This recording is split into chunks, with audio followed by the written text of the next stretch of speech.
judge, I believe, was a very complimentary letter. It exonerated him from any guilt whatsoever. He got out of that. If he hadn't gotten out of that, he never would have gotten into the other deeper stuff he got into, because he thought if he could get out of that, he could get out of anything. He thought he was invincible.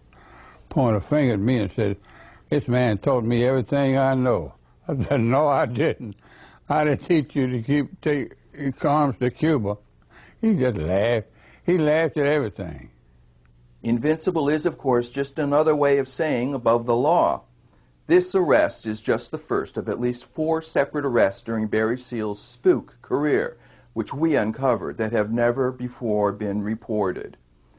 Charlie Montgomery was recruited by Barry in the same way he himself had been recruited by David Ferry. I met Barry in the summer of '68. I was 11 years old. And it was one of those things where I was the monotonous kid that he couldn't get rid of. So he had to take me in. I was free to roam the neighborhood, and he had a helicopter parked in the front of his house on a trailer, so there was an obvious attraction to an 11-year-old kid who wanted to be around aircraft. I was pretty free to go and come as I pleased, and the older I got, the more freedom I got, where I could disappear for long periods of time, and nobody really wondered why. Like David Ferry before him, Barry Seal's career clearly illustrates the merger of the CIA and the mob. It was a late evening one night, probably 10, 11 o'clock. We were at the aircraft company, and this is one of the very few times I've seen Barry nervous. Very rarely was he nervous. And he asked me to go to work for an organization that had been around me, and I'd worked around a lot of the people, and they felt like they liked my work and I would be good for them. But it was a very big commitment. It was much later, after the things started coming out, I had all kinds of suspicions. And then after the '72 arrest, I was real confused because I thought it was more organized crime type thing, and as it went on, it had more of the pictures of some sort of other involvement, maybe secret activity or government or somewhere along those lines. It was very clear that there was no turning back once you cross that boundary. It was a permanent decision. We were interested in importing shrimp into the New York area from Panama, which could have been and would have been very lucrative. We met first with Carlo Gambino. We explained, Barry did most of the explanation, what we wanted to do.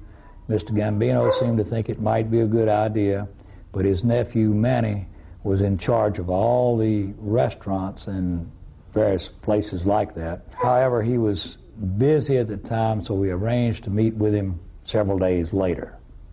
And several days later, Manny Gambino disappeared. They found blood in his car, and no one has seen Manny Gambino since that time, as far as I know. In a weapons smuggling bust in 1972, James Miller was arrested with Barry with 7 tons of plastic explosive, part of an ongoing and never-before-revealed CIA plot to overthrow Castro in the 70s. Barry Seal was led by someone that obviously he had a lot of faith in to believe that Cuba was going to be overthrown with the backing of the United States government through the CIA.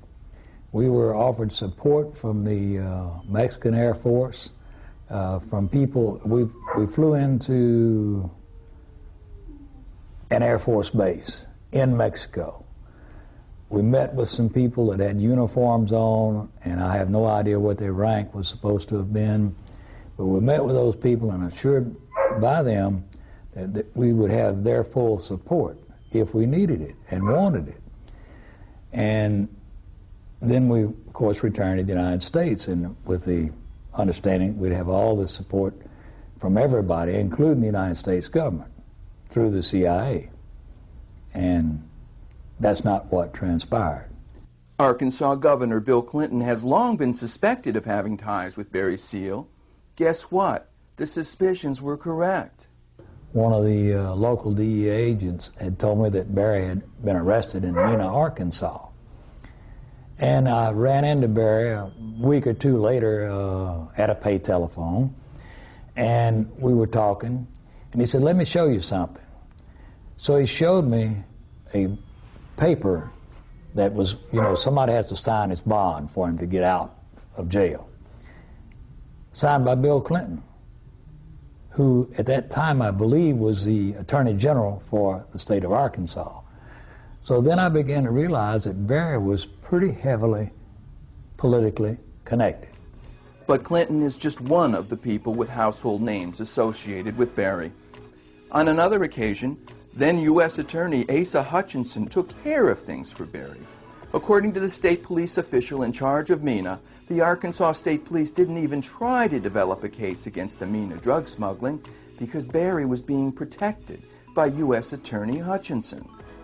When Barry Seal associate Roy Fugler took a company called Netivation public recently, it publishes the U.S. Congress Fact Book and has a major internet site for campaign fundraising.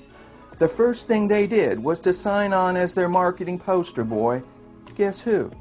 Arkansas Congressman Asa Hutchinson, the man who prevented Seal from being prosecuted while U.S. Attorney for the district in western Arkansas encompassing Mena.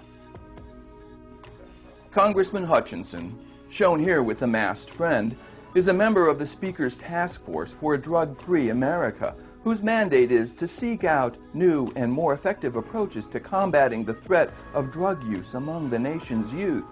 He also somehow found the time to present the case to the Senate for the impeachment of Bill Clinton, where he urged the senators in his closing argument to let justice roll down like mighty waters.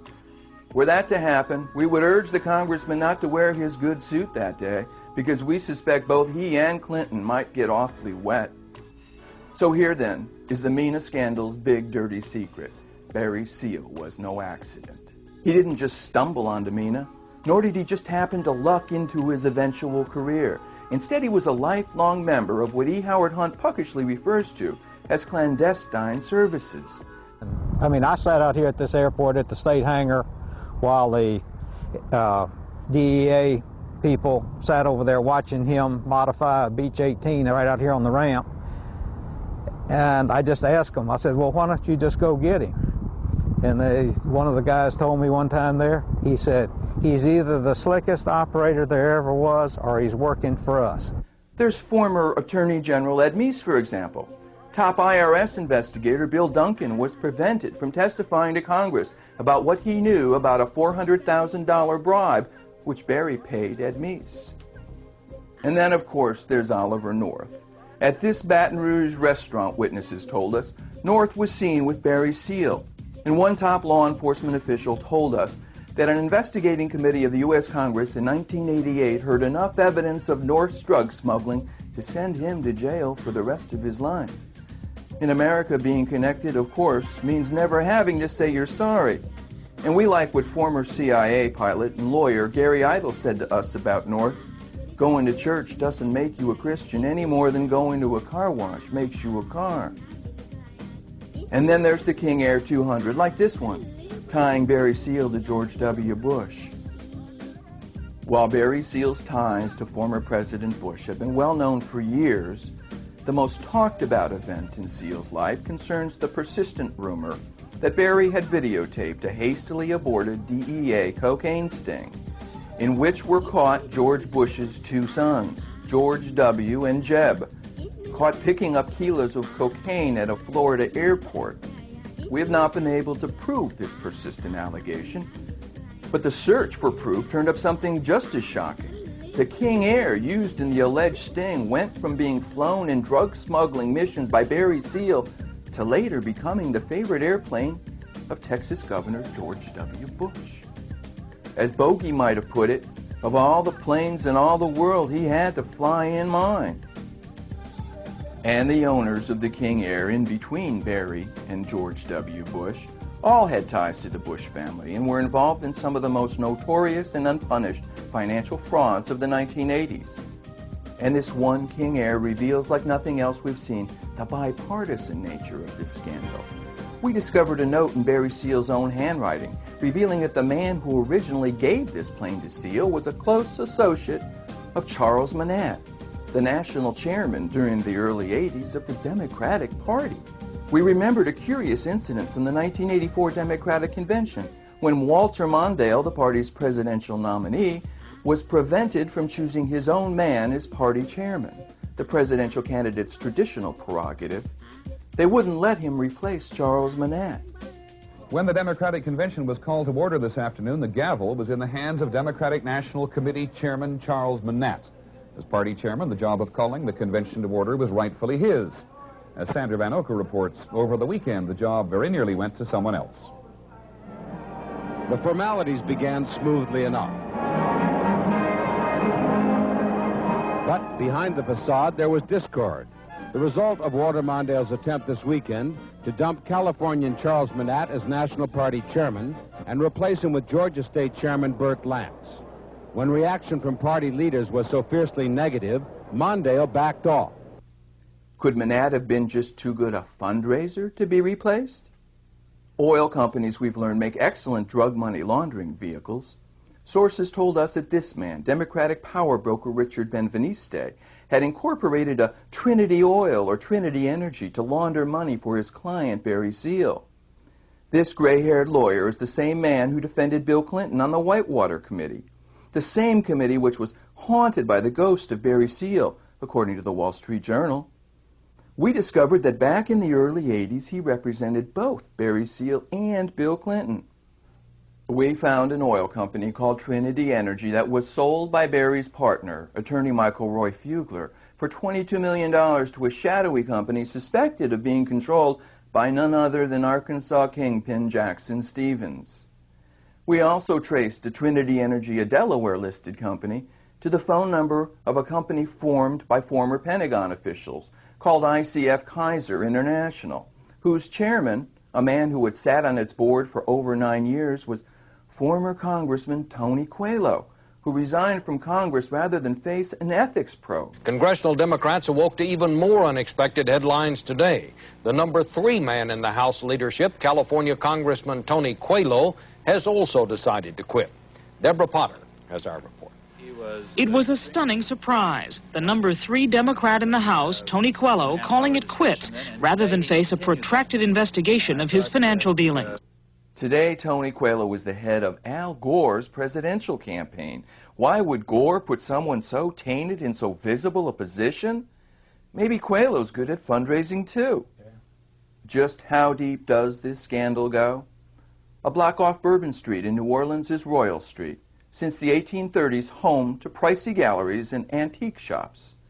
This elegant gallery belongs to a man named Dave Dixon, known as one of Louisiana's most prominent citizens, an intimate of governors for decades. Dixon is locally revered as the father of the Louisiana Superdome. And for decades, this man, Dave Dixon, was also the CIA handler of the person known as the most successful drug smuggler in American history, Barry Seal. And at the trial of Clay Shaw, the only man ever charged in the murder of our president, Dave Dixon was a character witness for the accused. But the truly saddest part of this whole scandal is the way our free press has looked the other way.